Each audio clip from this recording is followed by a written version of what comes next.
សួស្តីបងប្អូនអរគ្នាថ្ងៃនេះខ្ញុំមកកាប់ស្មៅទៀតហើយបាទកាប់ស្មៅគឺគាត់ទិញពងកាដូបគឺថែមស្មៅជូនទៅជាមួយតែម្ដង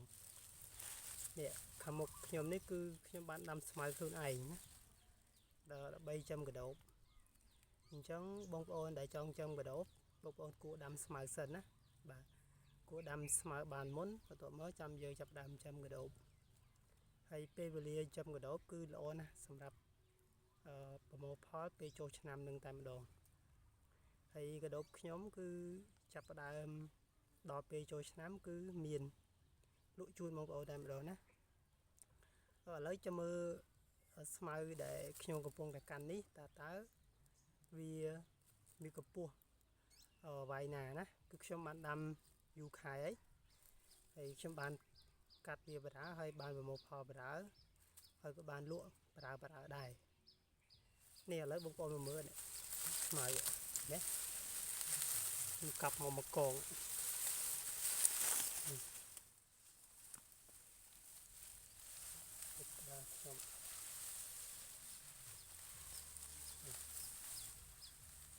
ណា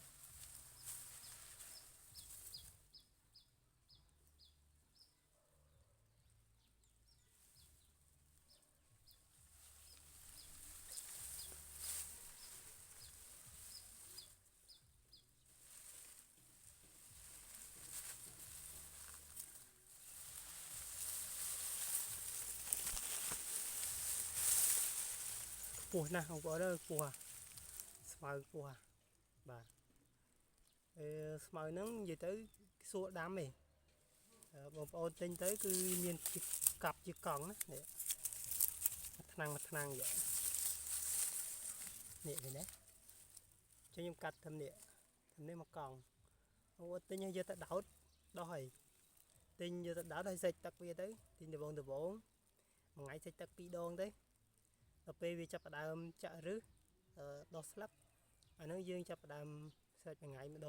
ងទៅពេលវាកាន់តែលាស់ល្អទៀតអាហ្នឹង2ថ្ងៃយើងសេចម្ដងទៅ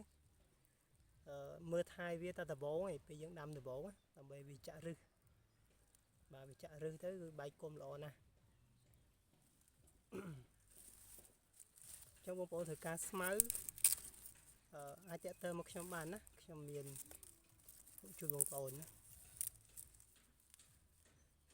ខ្ញុំមានប៉ុណ្ណឹងណាបងប្អូនបាយ